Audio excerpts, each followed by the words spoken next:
see my screen. When people started asking me about these presentation, I always think that is a good part is that I have to prepare it myself as well. Obviously, when you are making a presentation, you try to cover up whatever is important in that area, but still few points are deficient. And I'm sure that बहुत सारी presentations में कुछ चीजें they are missing, but still the major chunk as far as the exam is concerned, and whatever the questions can be asked in the exam situation, I try to cover those questions so that you people are able to comfortably proceed further with it. Okay, so interventional psychiatry. Well, initially when I started thinking about it, is it interventional psychiatry or is it something else? So electrical interventions in psychiatry. Interventional psychiatry could be psychotherapy, social interventions, biological interventions. But the topic that we are specifically focusing today is the electrical interventions in psychiatry. So that is the difference in the main topic. Okay. A few days ago, one of my trainees who was with me about 17, 18 years ago, he reminded me in some forum that this was the explanation of this शेर.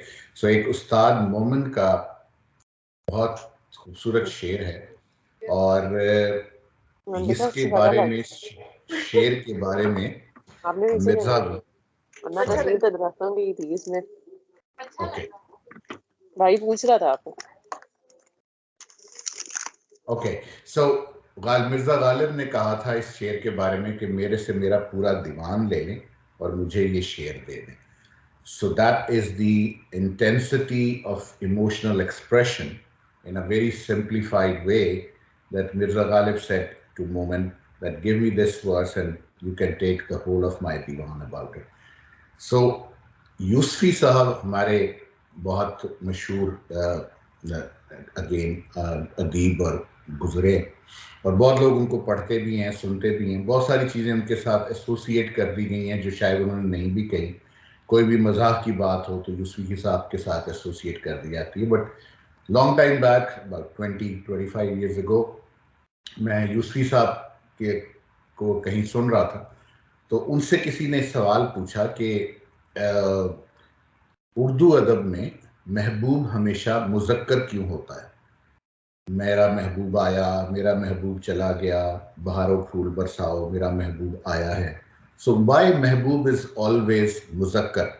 Either even if you are talking about a female Mehboob, it is always मुज़क्कर in Urdu अदब. So Yusufi साहब ने उसका बड़ा प्यारा जवाब दिया. उन्होंने कहा जी इस शेर को आप मुन्नस करके पढ़ लें तो आपको समझ आ जाएगा कि ये उर्दू अदब में महबूब मुन्नस क्यों नहीं होता. सो शेर है तुम मेरे पास होते हो गोया जब कोई दूसरा नहीं होता. और अगर मैं इसको मुन्नस कर लूं तो ये होगा तुम मेरे पास होती हो गोया जब कोई दूसरी नहीं होती. So and then of course people laughed and it was so this is a beautiful शेर तुम मेरे पास होते हो गोया जब कोई दूसरा नहीं होता. And I hope you will like the explanation of Yusufi Saab as well when he described it why Urdu adab mein महबूब मोनस क्यों नहीं होता. When we are talking about our brain, we are talking about millions of neurons which are connected through each other, not through actual physical contact, but through a connection which is electrochemical ingredient. So one axon is connected to the other one, and same, all neurons are connected to each other, but there is a gap, and we call that gap as a synapse. And the synapse is a physical space, and there is no physical contact between two. And that synapse carries the electrical impulse. So our brain is having electrical energy, chemical energy, mechanical energy, and all that stuff. So this means that all of our, even definition of the neuron is simply an excitable cell is called a neuron. A cell that has a capability of excitability is called a neuron. excitability in sense of electrical rhythm. So this is the basically ऊपर वाले ने हमारे brain को when he was making it, or when the mother's womb, the child is getting the brain formulated, it ascends from uh, lower down and then migrates to the top. And when it migrates in placenta from one end to the head end, and there are various coverings around it, and the electrical circuits are generated, and वो कहते हैं जान फूकी गई, this electrical rhythm starts functioning with heart as well, of course. Even heart is actually beating because of the electrical activity in the cells in the heart. But those cells are not excitable. They are actually, again, electrical system of the heart, which is a separate. But the brain electrical system is controlling the whole of the body. So the brain electrical system is actually the central meter from where all the body nerves and the electrical impulses are connected. This is the complexity. And if you start imagining this complexity, that there is no physical contact, but still they are connected because of this electrical current. So I always give an example that if in a pitch dark room, a single red light stimulus is given to you on your eye, 3 million neurons will be excitable in microseconds. And immediately your response will be either to deviate, bend, see, fear, all those emotional kind of reactions. So many neurons are stimulated with one stimulus. So imagine when I'm teaching you, I'm talking to you, I'm communicating to you, there is a process going on in the brain from past, the memories, all the knowledge is assimilated at one place, and then it is expressed through the words and it is communicated to you. So it's such a complicated and complex process. Looking at it, seeing it, interpreting it, expressing it, hearing it, and processing all the other information as well. So the past, present, and the future all are up here, which are actually electrochemical ingredient. And this is the beauty of our human brain.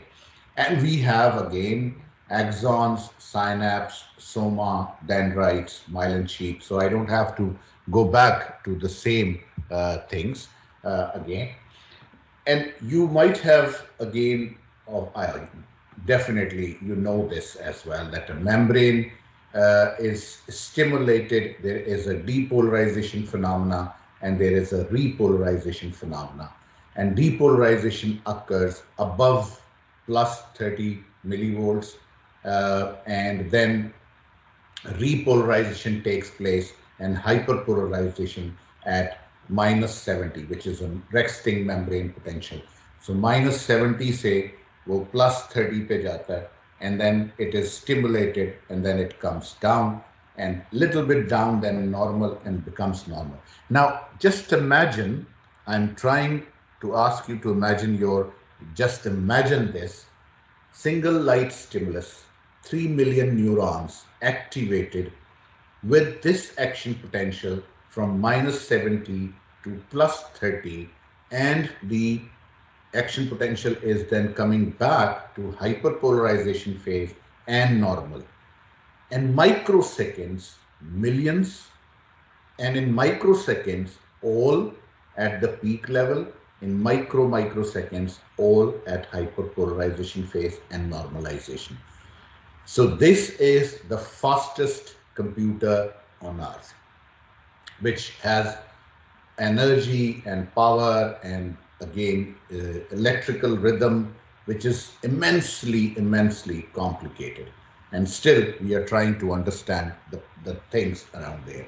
And when this action potential is generated, it's not just one phenomena that there is an electrical rhythm, but there are some channels which open up, there are some channels which are actually closing down, there are some channels which are simultaneously opening and closing. so that this action potential is generated and there is a harmony in those channels as well. And all of this is electrochemical. And again, everything comes from mother's womb, from our ancestors. People say that these amino acids from which we are, हम खाक से बने हैं, और उस खाक का मतलब ये है कि वो अमाइनो एसिड्स जो मौजूद होते हैं, जैसे हम मर भी जाते हैं, हमारी हड्डियां और हमारे बाकी सारी चीज़ें जब ज़मीन में दफन भी हो जाती हैं, खाक बन जाती हैं, तब भी वो अमाइनो एसिड्स परसिस्ट करते हैं, एग्जिस्ट करते हैं और रिसाइकल करते हैं in different forms of life. And all these different forms of life are actually circulating from human beings to earth, then back to human beings, so many other things. It's a long situation. Of course, sometimes when I'll have time, we can discuss that as well. And lots of research is not associated with the brain, but associated with how this amino acid thing or the gene expression it goes into this cavity, which we call the cranium, and then starts having an electrical impulse automatically generating and closing down.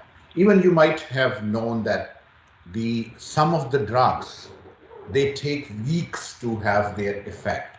And why is that? So one of the explanation is that on each neuron, there is an autoreceptor.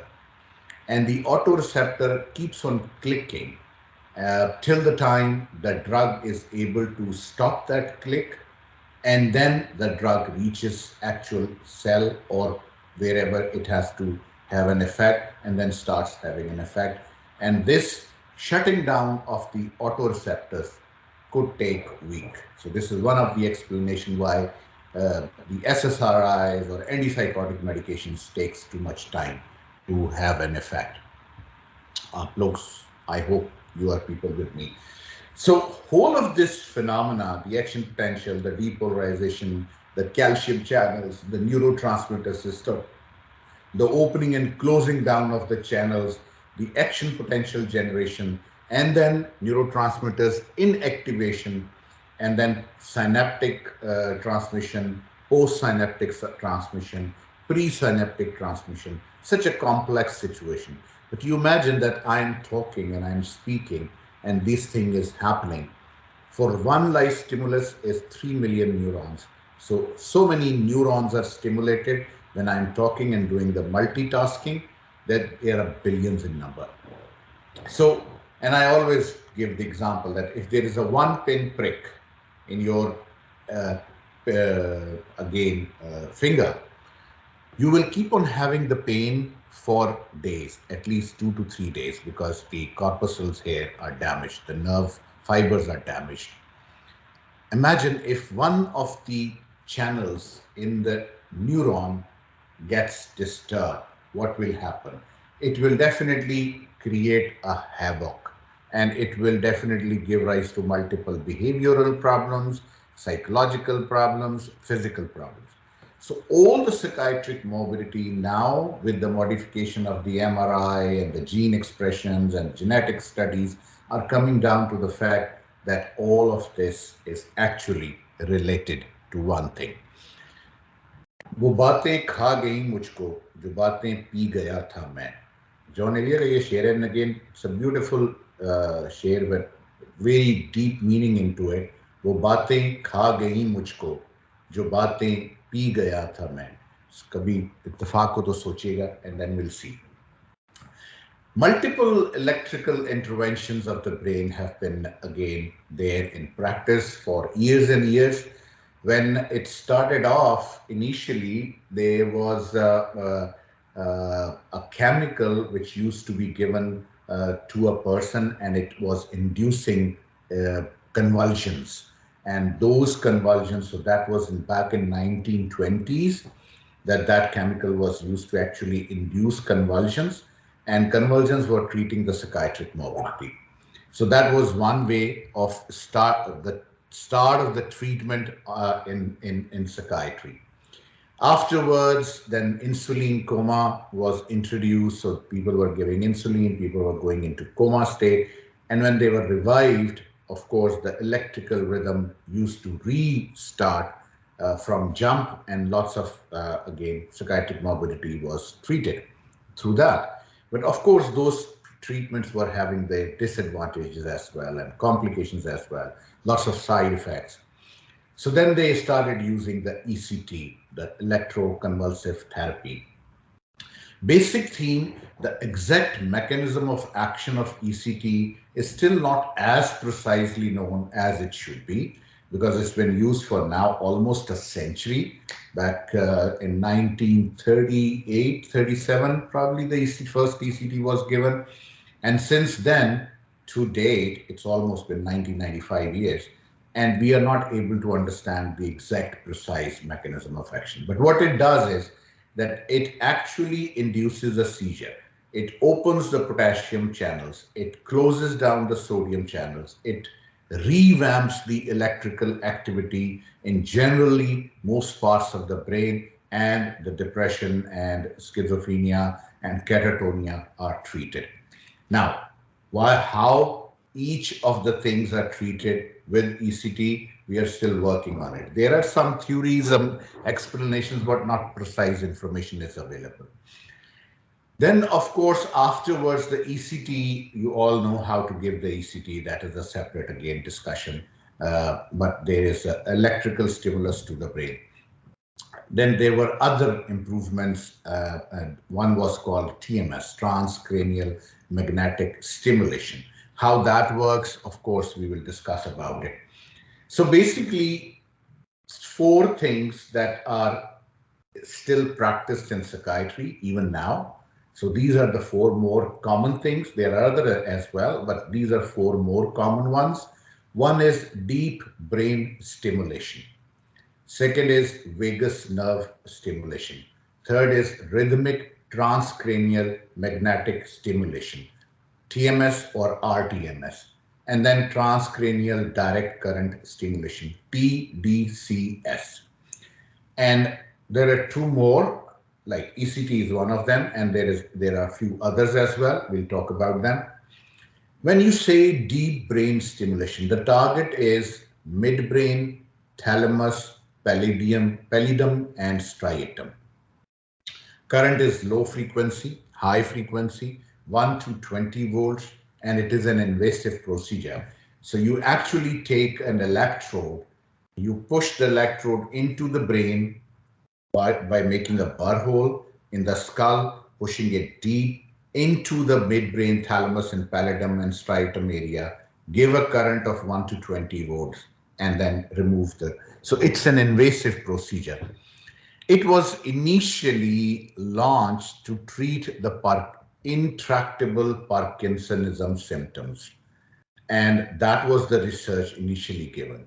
It is probably still not used in psychiatry, but the main principle behind all these electrical stimulations are the two ones. One, ECT, the electrical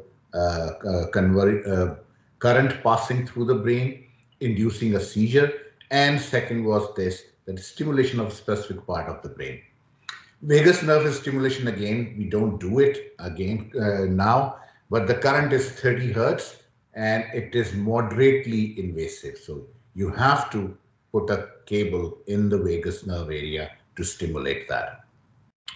RTMS is actually a non-invasive procedure, right? So there is a coil, and the coil is placed on the cranium, and that generates certain kind of electrical stimulation, which stimulates certain parts of the brain wherever you want to stimulate the area, and then the small amount of the magnetic stimulation in the form of a current, of course, not direct current, but magnetic stimulation current goes through it, non-invasive and used for multiple treatment strategies.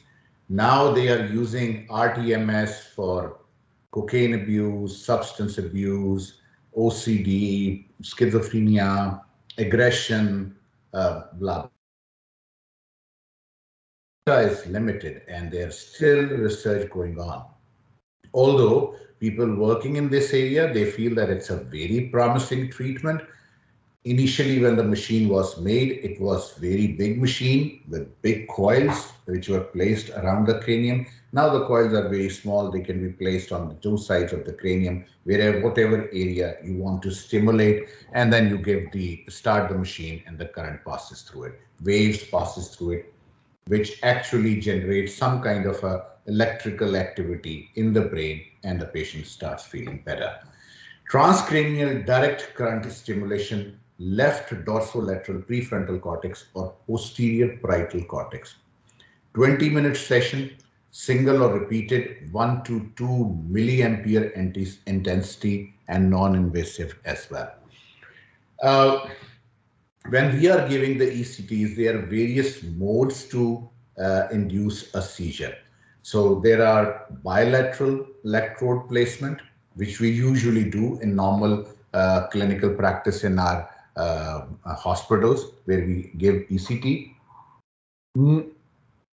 These bilateral electrodes are placed between the epicanthus of the eye and the earlobe, in between them, 1.5 inches above it on both the sides, and you give ECT.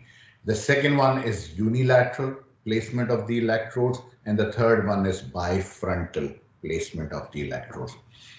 Whatever way you want to give the ECT, whatever type of electrodes you want to place, idea is to induce the seizure.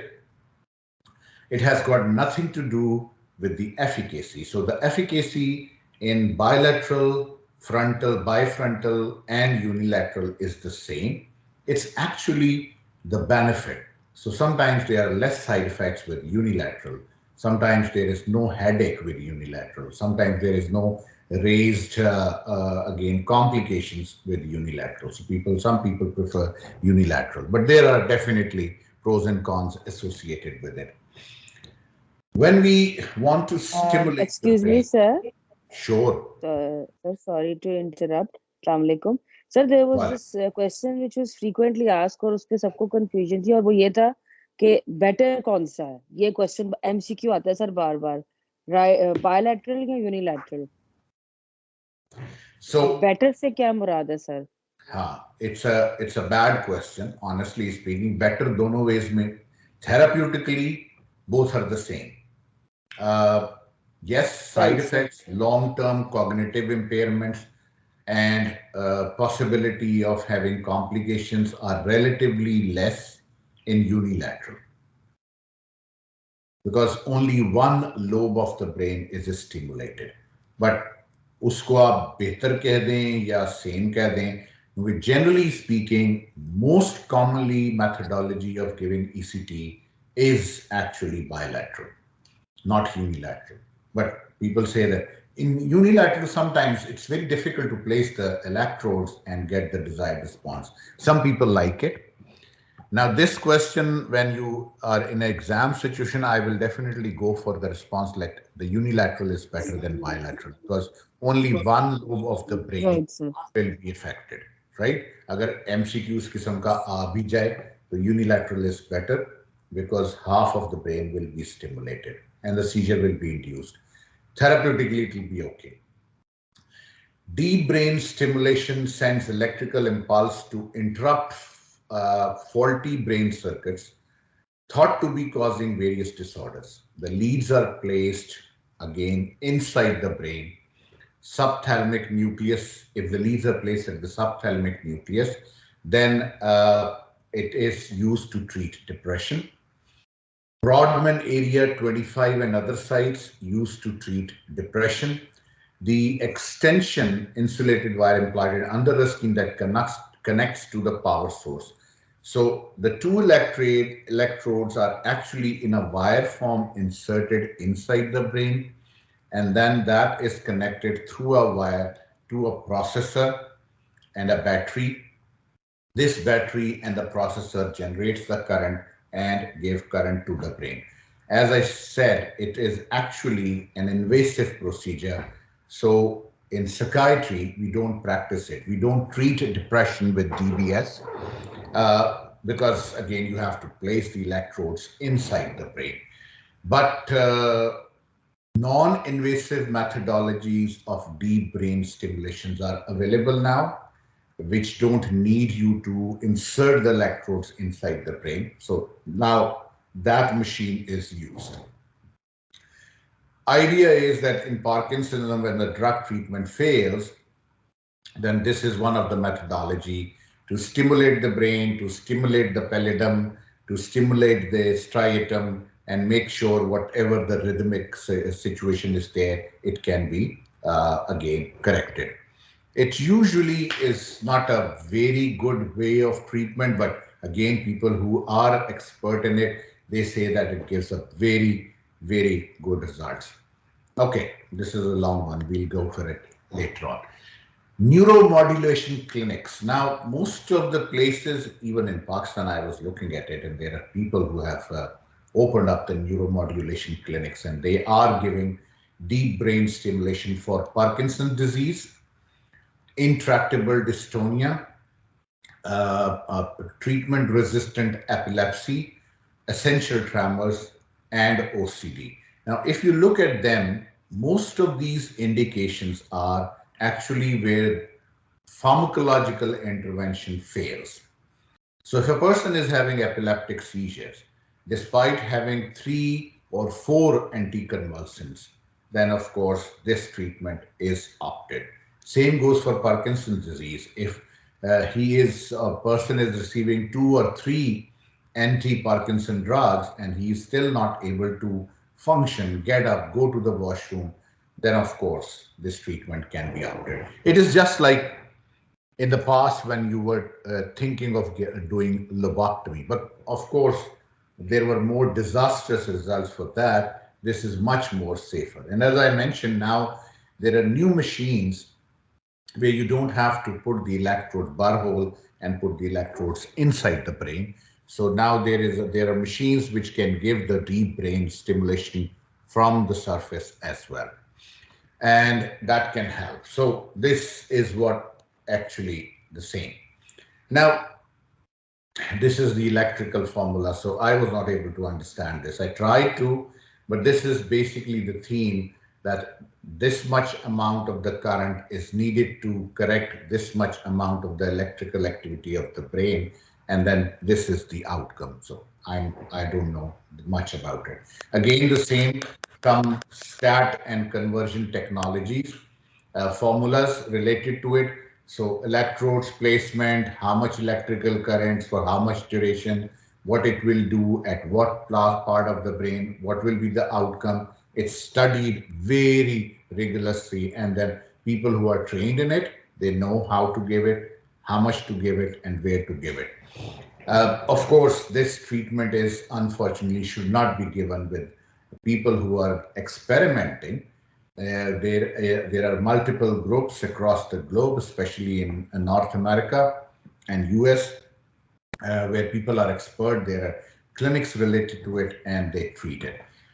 The simpler version is TMS, transmagnetic stimulation. So the electrical current which was passing through the brain is now removed from magnetic stimulation. Just like the CT scan was replaced by the MRI, but the CT is still in practice. We still do CT scans. We haven't obsolete them. Same goes here. So there is a new version, magnetic stimulation of the brain, which actually the main theme is the same. Electromagnet to rapidly pulse a magnetic field to the targeted area. The magnetic pulses induce an electric current in the brain, stimulating the cells into activity. So basic principle is the same, that those magnetic currents or the waves make electrical changes in the brain, and the electrical changes in the brain can be seen. So if you have seen the TMS machine, when the electrodes are placed on the head and the current is given, sometimes one of the finger will flick, so they know that it is at the right place, and then the current is given to a certain level and to a certain time, and the improvement is assessed over the period of time. TMS theory in depression. Again, as I mentioned earlier, Usually there are multiple ways to explain it, but nothing conclusive is still there. Magnetic field, TMS coils, induced electrical current, M1 brain, EPSP, excitable postsynaptic potentials, nerve impulses, and target organs. So whatever area of the brain is stimulated, the outcome is associated with it. So in substance abuse, people see that this is the specific part of the brain which needs to be stimulated through TMS machine, and then the craving for the substance abuse is reduced. And multiple research is going on that aspect. John earlier का एक और शेर, खुद कलामी में कितनी वहशत है, self talking, खुद कलामी में कितनी वहशत है, कोई दुश्मन हो रूबरू जैसे. I don't know, I heard from somebody that this great poet was having some tendencies of schizophrenia. I don't know, I have no clues about it, so I cannot comment on it. But this share is a very classical presentation of a person who is suffering from schizophrenia. खुद कलामी में कितनी वहशत है, कोई दुश्मन हो रूबरू जैसे. A derogatory, hallucinatory, or delusional behavior related to it. So that is complicated. RTMS and PDCS, both are practically working on the same principles. But again, in deep cortical stimulation or deep brain stimulation, placement of the electrodes is seen, and RTMS, placement of the coils of magnet are placed on the brain. So as I was mentioning, it is RTMS is non-invasive, can easily be focused on small areas of the brain, can modulate brain cortex at selected site, shown to be effective in where patients are not responding to available methodologies of the treatment, and multiple indications, 10 to 15 sessions given 5 times per week. Now this frequency is also variable. For 20-minute session, 5 sessions per week, and total of 10 to 15 sessions. So 2 to 3 weeks of treatment, 5 days each, 20 minutes on the machine. This is how usually it works, but of course, it can vary from person to person. Some people can have a seizure, epileptic seizure, because of the brain stimulation, and things can get complicated, but otherwise it's a safe treatment. It's non-invasive. And now they are treating it for multiple disorders with RTMS. I mentioned some of them: cocaine abuse, schizophrenia, depression, OCD, impulse control disorders, aggression, and impulsivity I have also already mentioned. So multiple. Short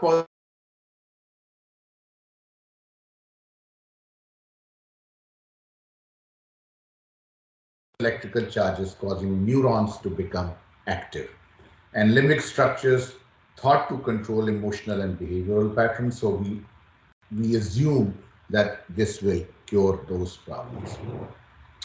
Now, ECT, TMS, and DBS. One more comparison. ECT is approved by FDA. TMS is still under process. I heard that probably 2 years ago it was approved. This is an old slide. DBS is not approved as far as the psychiatric treatment is concerned because of the invasiveness in nature. ECT induces convulsions. TMS is not inducing convulsion. It actually giving the impulses, correcting the electrical impulses. But some people may have a seizure. Majority seizure is not the target. But in ECT, if you don't have a seizure, the therapeutic efficacy of ECT is compromised. And because DBS is surgically invasive, so it is not used. ECT can be given in MDD, bipolar, schizoaffective, schizophrenia, and catatonia, and of course, postpartum psychosis. TMS is mostly, again, pain, dystonia, Parkinson's disease, stroke, Now in psychiatry, OCD, PTSD, MDD, schizophrenia, and other disorders, substance abuse. But DBS is specific to only treatment-resistant Parkinsonism, treatment-resistant dystonia, OCD, and some people may be MDD, but the data is very limited. Efficacy is usually with ECT, they say 60%. With TMS, still unclear. Lots of studies have been done, tall claims, but I have my reservations because most of these machines provided by the companies to the psychiatrist or the doctors, and these machines are actually charged on installments. So more patient you have, easier for you to pay the installment. So it's kind of a business. And then you start using it to everybody, and you then start making tall claims as well. But how much is actually factual? The data is still limited. So there is nothing concrete that this is 100% a good treatment. Side effects of TMS are headache, potential seizures, and mania induction. DBS side effects are unfortunately more complicated. So people on DBS can commit suicide. So usually it's not a good treatment strategy. Approximate cost, well, this is in dollars. So uh, in Pakistan, it's much cheaper because they don't go for a modified ECT. An unmodified ECT costs nothing, just a machine and a psychiatrist. A modified ECT, of course, requires an anesthesia machine and a proper setup where people can be given anesthesia and ECT, and it may cost something to them. So the TMS cost much less because it's a machine which is once bought, then it can be reused multiple times till the time that coil is exhausted. That coil replacement is expensive. The total cost per patient is usually 3 to 500 as compared to 1,000 to 1,500 in ECT. But again, the cost of the ECT is not actually the ECT, it is the cost of the anesthesia and other relevant things around it. And cost of DBS is of course very high because you need a surgical intervention and then further treatment. Okay, so that was it for today. Any question? No question? हाँ हाँ.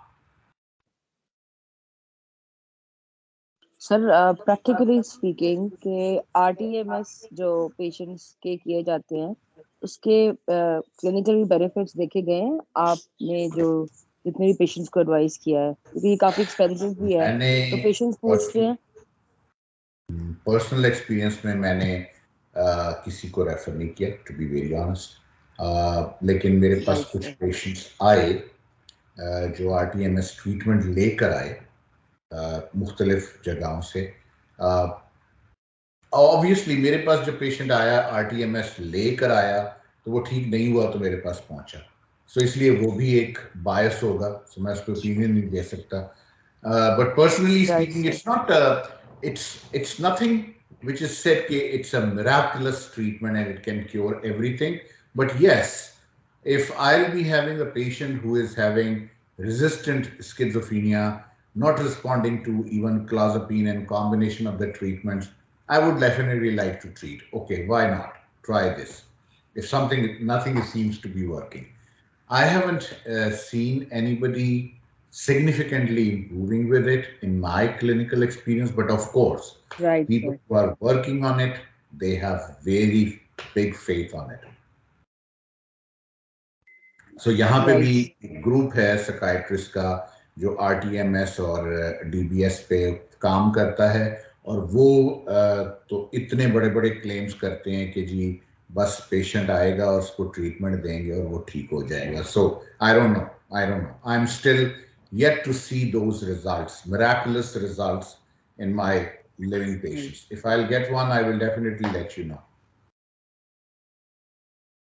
Any other question? That's it? Okay. Sir, I have a question. Sure. Sir, there is a big debate. Although we know that ECT without GA is unethical, but there are certain people here जो आपको समझ जाएंगे, but I don't want to name them. They like to debate कि with respect to efficacy, अगर हम GA दें या ना दें तो इससे कोई difference नहीं पड़ता. तो सर इसका क्या evidence based answer क्या हो सकता है? Again, ECT under anesthesia or without anesthesia, the process remains the same. The outcome remains the same. The treatment remains the same. Patient who, there is no, again, comparison of modified EC or unmodified EC. Outcome is the same in both the situations. The main problem is that ECT has been so much stigmatized over the period of years. So it's been there for 95 years now, right? इन 95 सालों में से 50 सालों में ECT को blame ही किया गया है. आप किसी भी आम शख्स से बात करके देखें, वो साइकियाट्रिक पेशेंट हो या ना हो, वो कहेगा ईसीटी. हमारे मीडिया ने, हमारी मूवीज ने, हमारी बाकी लोगों ने ईसीटी को एक टबू बना लिया, एक कॉर्नर कर दिया. उसको इम्प्रूव करने के लिए मॉडिफाइड ईसीटी का कॉन्सेप्ट जनरेट किया गया और उसमें बेसिक थीम ये थी कि ये एक जालिमाना ट्रीटमेंट ना लगे, बल्कि एक ट्रीटमेंट लगे. सो अगर आप एक्चुअली पूछें तो जिस पेशेंट को अनमॉडिफाइड ईसीटी लगती है उसको कुछ याद नहीं होता ईसीटी लगने के बाद कि उसके साथ क्या बुरा किया आपने. लेकिन ऑब्वियसली वो एक ट्रॉमेटिक एक्सपीरियंस होता है कि पेशेंट लेटा हुआ है, आपने बिजली के इलेक्ट्रोड लगाए, उसको सीजर पड़ा, उसकी ज़ुबान कट गई, उसके दांत हिल गए, उसके चोट लग गई, उसके फ्रैक्चर हो गया, कुछ भी हो सकता है. ये साइड इफेक्ट्स हैं, आपको भी पता है. मॉडिफाइड ईसीटी में ये सारी चीज़ें ओवरकम हो जाती हैं. ना उसकी ज़ुबान कटेगी, ना उसके दांत टूटेंगे, ना जबड़ा हिलेगा, ना उसको टॉनिक क्लॉनिक फिट में कोई फ्रैक्चर का खतरा होगा क्योंकि आपने मसल रिलैक्सेंट दिया हुआ है, एनेस्थीसिया दिया हुआ है. प्लस जब पेशेंट उससे पहले, प्रोसीजर से पहले जब एनेस्थीसिया दिया जा रहा होता है तो उसको ड्रिप लग जाती है, कैनुला लग जाता है, उसको इंट्रावीनस ड्रग दी जाती है, वो सो जाता है, उसको नहीं पता चलता उसको क्या दवाई दी जा रही या क्या ट्रीट किया जा रहा है. So lots of ethical issues associated with it, right? And ethical issues, of course, now with the human rights things across the globe, we believe that humanity comes first than anything else. So ECT में भी हमने उसको improve करने के लिए modified की बात की. दुनिया में अब 99% जगहों पे ECT जो है वो मॉडिफाइड की जाती है. सिर्फ पाकिस्तान और कुछ दूसरे इस इलाके के मुल्क हैं जहाँ पे अनमॉडिफाइड ईसीटी प्रैक्टिस की जाती है. अदरवाइज अब अनमॉडिफाइड ईसीटी कहीं नहीं दी जाती. इस पे बहुत साल बहुत डिबेट हो चुकी है. अगेन लंबी बात है, लेकिन अगर कभी कहेंगे तो मैं वो भी आपको सारी सुना दूंगा. So basically unmodified ECT should not be given now in any academic facility. जवाब मिला? जी सर, पार्शली मिल गया है, बट सर वो मैं समझ रही हूँ, बाकी फिर आपसे ऑफ द रिकॉर्ड बात करेंगे इस बारे में. आई नो हमारे जो साइकियाट्रिस्ट हैं बहुत सारे, वो कहते हैं कि जी कोई फर्क नहीं पड़ता. नहीं पड़ता है फर्क. और बात वो ये कि हमारे साइकियाट्रिस्ट क्योंकि अनमॉडिफाइड दे देते हैं इसका मतलब ये नहीं कि वो जायज़ है. हमारे साइकियाट्रिस्ट 3 एंटीसाइकोटिक्स भी एक नुस्खे पे लिख देते हैं, इसका मतलब ये नहीं कि वो जायज़ है. हमारे साइकियाट्रिस्ट और भी बहुत सारी चीज़ें करते हैं, लेकिन इसका मतलब ये नहीं कि वो जायज़ होगी. एकेडमिक बेस्ट प्रैक्टिसेस गाइडलाइंस में ECT is always modified now. So when I tell it to my patient that okay, my patient is receiving ECT, it's taken for granted that this is modified ECT, not unmodified.